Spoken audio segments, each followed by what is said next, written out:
Instead of rushing to throw away old, empty WD-40 cans, you can turn them into useful DIY items. These compact cans can become plant watering sprayers, tool holders, or even parts of creative projects using recycled materials. With a bit of skill and a few simple tools, what seem like useless cans can be revived into handy little helpers for everyday life. Try out today and make the most of the old WD-40 cans in your home. It's not only economical and eco-friendly, but also brings the joy of DIY creativity.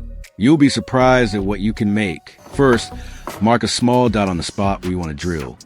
This will act as your guide by marking the exact point beforehand. You'll keep the drill bit from slipping and ensure the hole is perfectly positioned.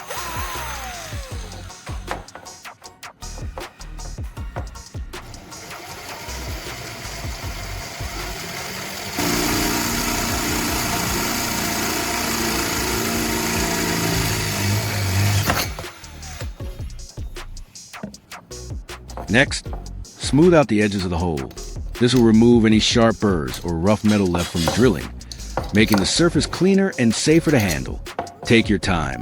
A smooth finish not only looks better, but also gives your DIY piece a more professional touch. Now prepare a tire valve. The kind used for bicycles or motorbikes will work fine. Carefully remove all the nuts and caps from it, leaving only the main valve body. This will make it easier to fit into the hole you just drilled and ensure a tight, clean installation later on.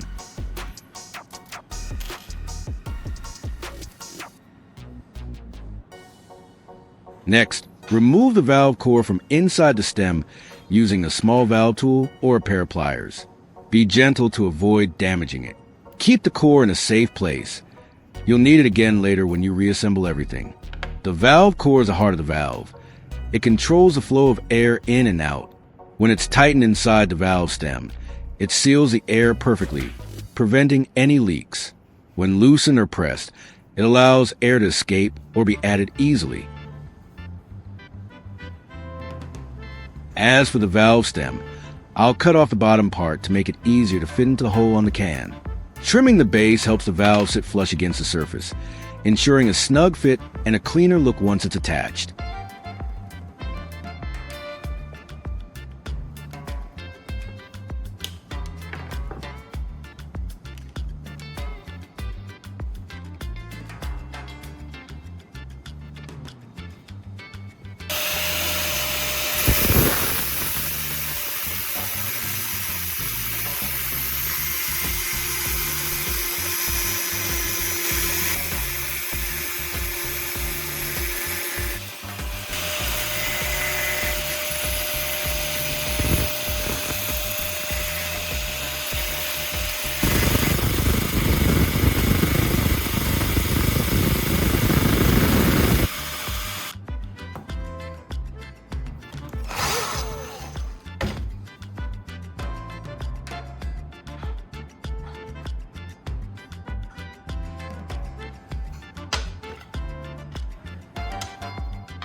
Next, prepare a plastic bottle. Any sturdy one will do. Make sure it's clean and dry inside, as this will help ensure better adhesion and prevent any dirt or moisture from affecting your project. Drill a small hole in the bottle cap, just big enough to fit a thin plastic tube through later.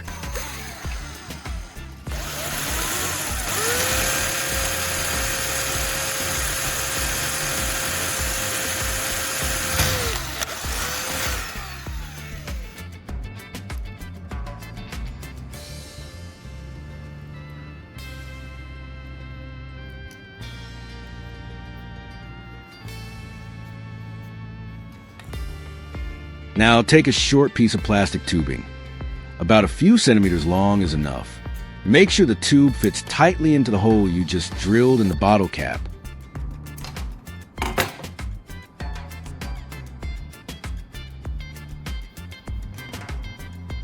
Secure the plastic tube to the bottle cap using hot glue.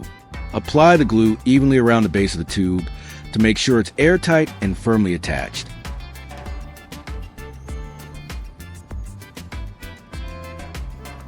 Let it cool for a few minutes until the glue hardens.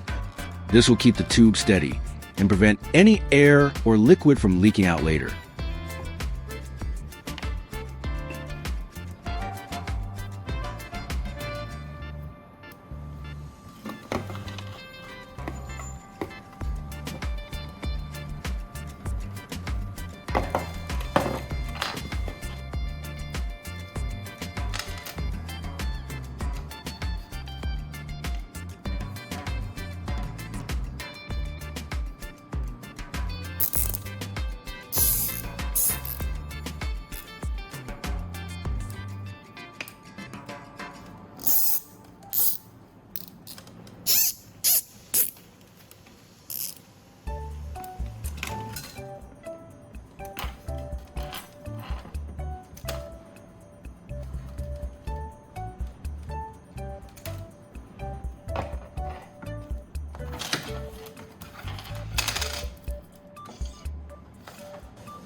Next, insert the tire valve into the hole you drilled in the WD-40 can. Push it in until it fits snugly. Then seal the edges with hot glue or epoxy to make it completely airtight. I'll use super glue combined with baking soda instead. First, apply a thin layer of super glue around the edge of the hole. Then sprinkle a bit of baking soda on top. The mixture will instantly harden, creating a rock-solid seal. Repeat this process around the valve base to make sure it's fully secured and airtight. This method works great for bonding metal to metal or plastic. Fast, strong, and durable.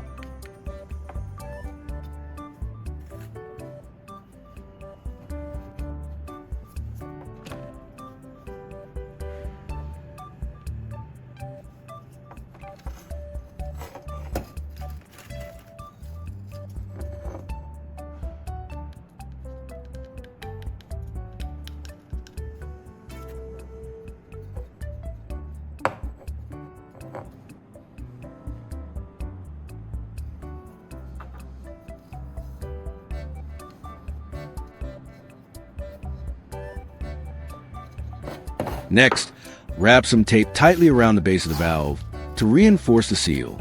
After that, apply another layer of super glue along the edge where the valve meets the can.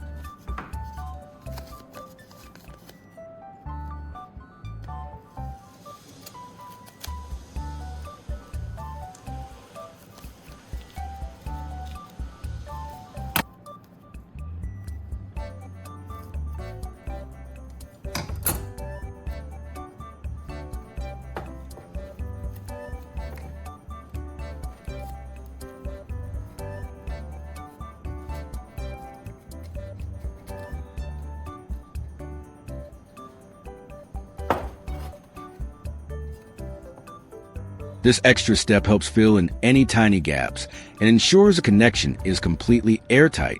Once it's dry, the joint will be tough, secure, and fully sealed. Perfect for holding pressure without any leaks.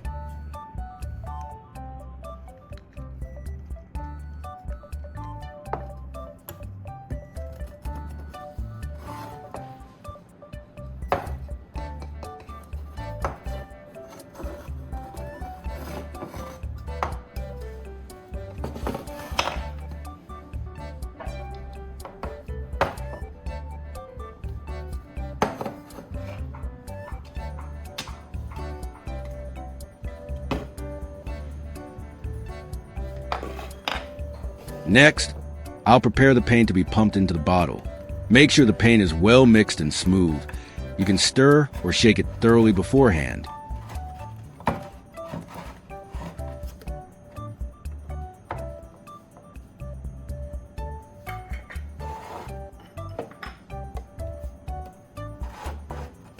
Now I'm going to mix the paint. I'll pour a bit of paint into a clean container.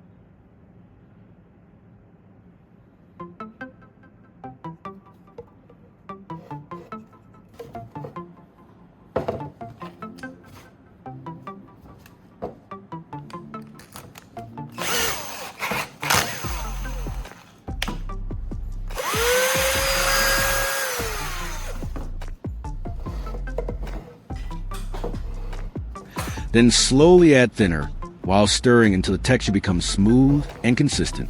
The goal is to make the paint thin enough to spray easily, but still keep its color strong. Once it reaches the right consistency, it's ready to be transferred into the bottle for the next step.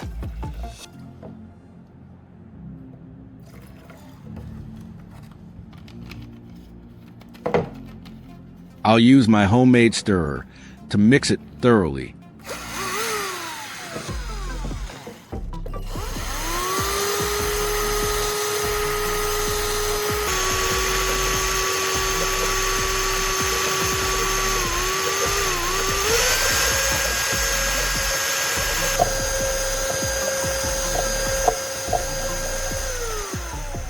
By stirring slowly and evenly, I can make sure the paint and thinner combine perfectly without any lumps or streaks. This ensures a smooth, consistent mixture that will spray evenly when used. After stirring thoroughly, I'll pour the paint into the plastic bottle. I'll do this slowly to avoid spills and overfilling, leaving some space at the top for air pressure. This careful pouring ensures the bottle is ready for the next step in assembling the DIY spray setup.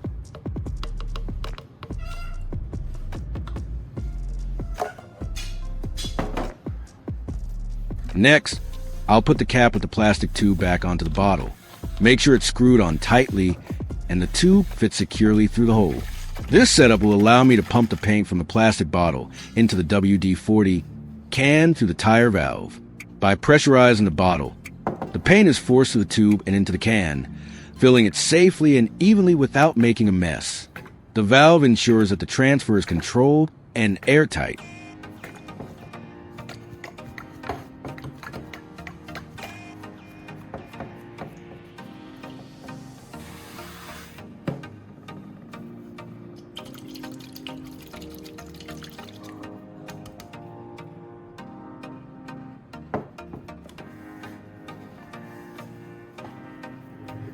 After pumping the paint in, I'll reinsert the valve core back into the tire valve.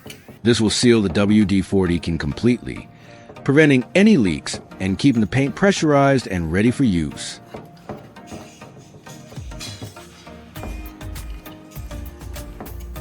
Make sure it's tightened properly so the valve functions just like a regular spray can.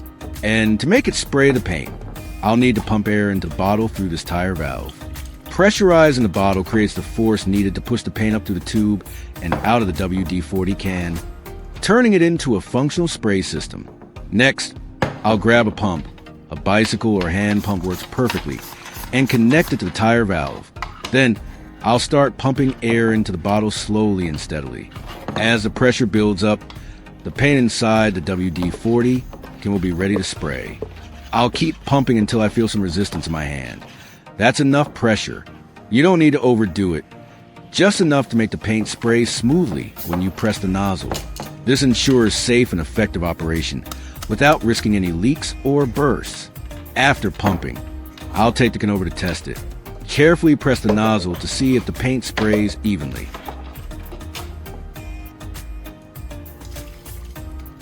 When I press the nozzle, the paint sprays out in a smooth, this setup can deliver professional-looking flow is consistent while showcasing no sputtering or DIY ingenuity, covering the surface. Have you ever thought that old fine mist setup nice rivets rattling giving around in a professional-looking become the stars of a just like a regular DIY projects, but made entirely from this DIY setup of your workshop. Since I pumped it a bit too much transform them into unique, the spray comes out very strong with just a bit of creativity, splatters, some strong, even hits my hand. Simple tools. You can breathe new life. Not only is this a cost-effective way to reuse items, saving money, but also turns everyday objects into ready to turn ideas into reality and make your careful space truly pop. Let's get started today. There are several types of spark plugs here, but I chose this one because it will be more convenient for later use.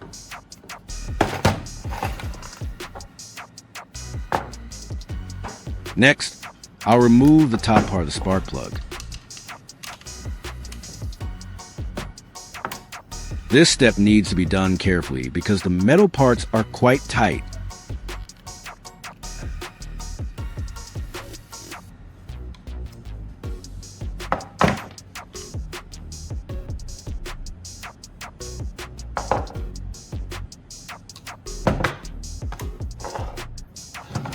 Now I'll drill to widen the hole. This will make it easier to insert and attach other parts later on. When drilling, you should keep the spark plug steady and use a bit that fits the size you need.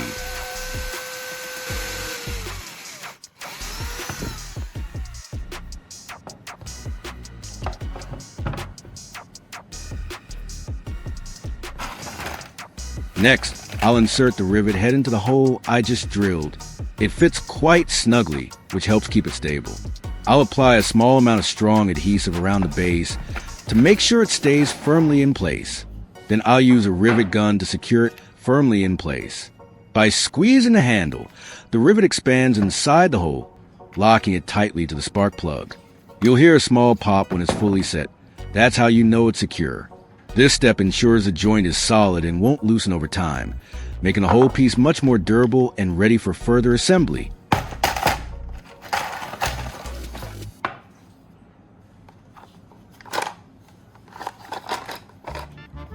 Here, I have some plug prongs that I've taken apart, and now I'm going to repurpose them. These metal pieces are still in good condition, so instead of throwing them away, I'll make use of them for this project. Their shape and size are perfect for creating small details or connectors, which will add both function and unique look to the final piece.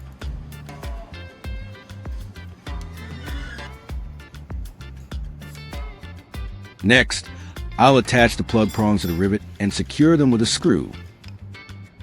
I'll align the holes carefully so the parts fit tightly together, then insert the screw and tighten it with a screwdriver. This will hold the prongs firmly in place, ensuring they don't wobble or come loose. Once everything is tightened, the structure feels solid and balanced, ready to move on to the finishing touches. Now I'm going to grind the tip to make it a bit sharper.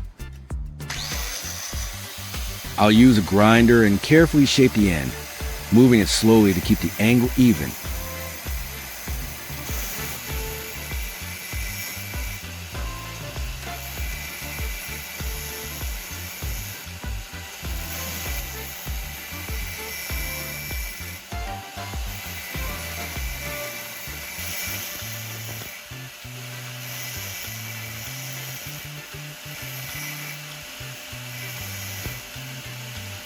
After grinding, the tip is noticeably sharper and more defined. It tapers smoothly to a fine point with clean edges and a metallic sheen.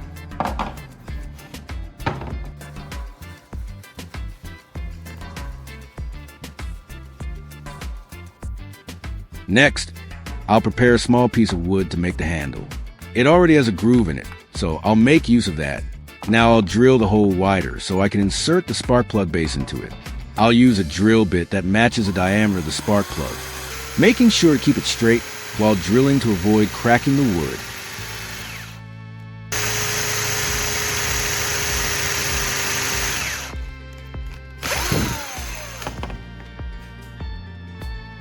Next, I'll insert the spark plug into the hole I just drilled.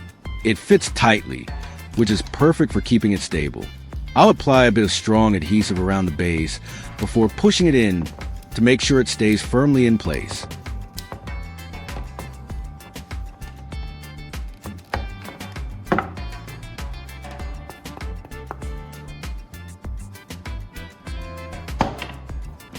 Now I'll move on to the electrical wire section.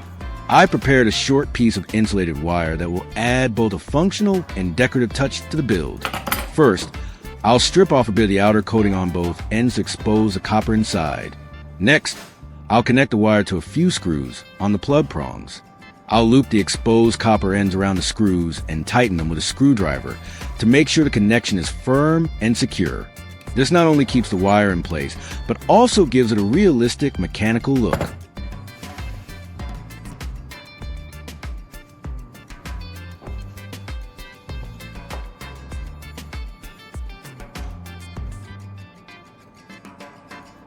I'll place the wire neatly into the groove on the handle and secure it with electrical tape.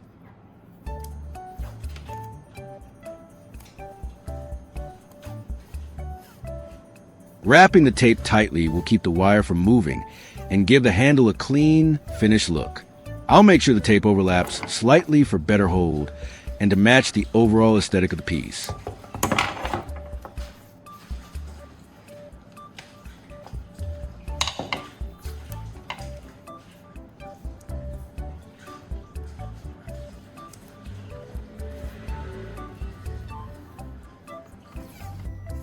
Once done, the wire sits firmly in place, blending naturally with the design, while adding that authentic, handcrafted touch.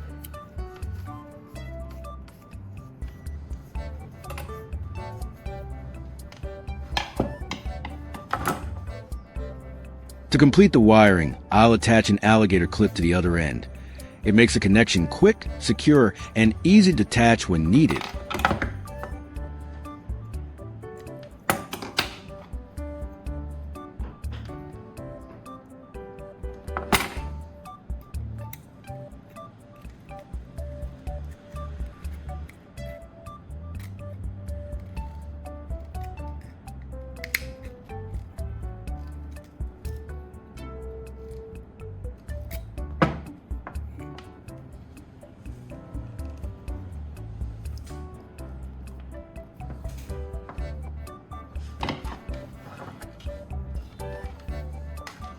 I'll add another wire to connect from a negative terminal. This will complete the circuit and allow current to flow properly through the soldering tip.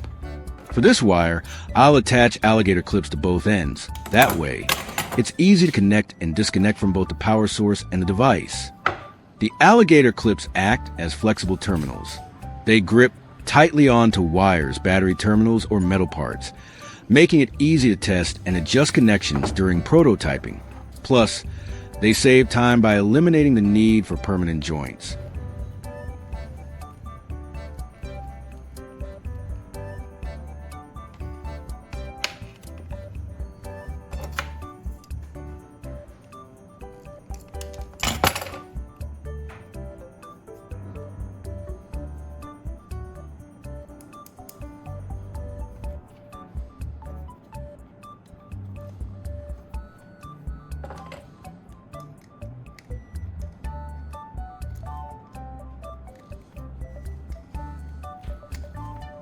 And just like that, I've finished building a small welder machine. All the parts fit together perfectly, from the spark plug and rivet to the handle and wires, forming a compact, functional tool. It's simple yet powerful enough for light DIY tasks.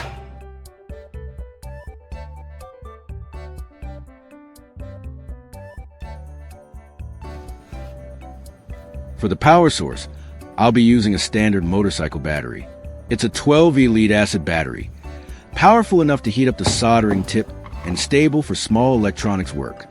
This type of battery is easy to find, rechargeable, and delivers consistent current, which makes it perfect for our DIY soldering project. Now it's time to test it. I'll connect the alligator clip to the battery.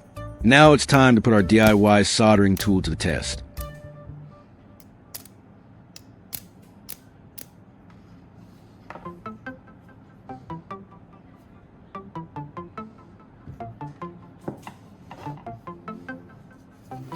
I'll begin by trying to solder onto this razor blade, which is thin and metallic, making a good challenge for the tool.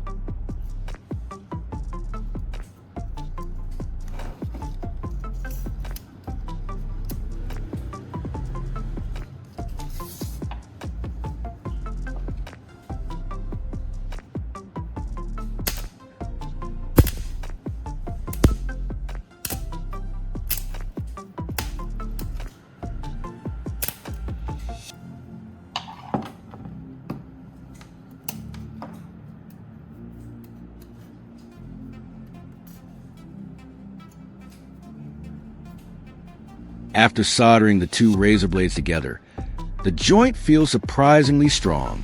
Even when applying pressure or flexing slightly, the blades stay firmly connected without any signs of separation. The solder has bonded well to the thin metal surfaces, creating a solid bridge between them.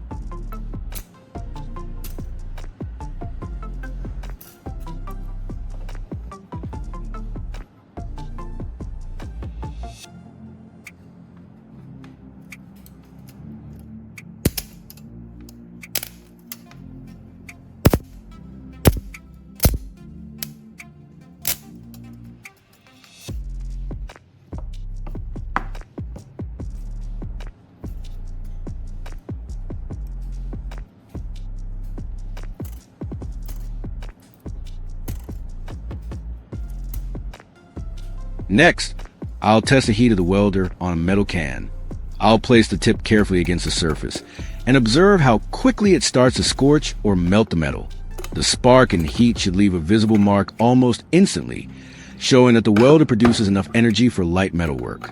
I'll make sure to handle it cautiously, keeping my hands and surroundings safe while checking its effectiveness.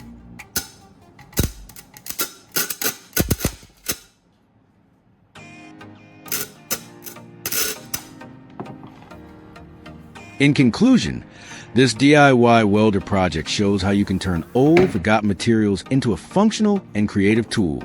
From repurposing spark plugs and rivets to using a simple battery and wires, every step adds both practicality and unique, handcrafted touch. It's not just about building a tool. It's about exploring creativity, learning new skills, and making the most of what you already have. With a little patience and careful work, even small, simple parts can become something truly useful and impressive.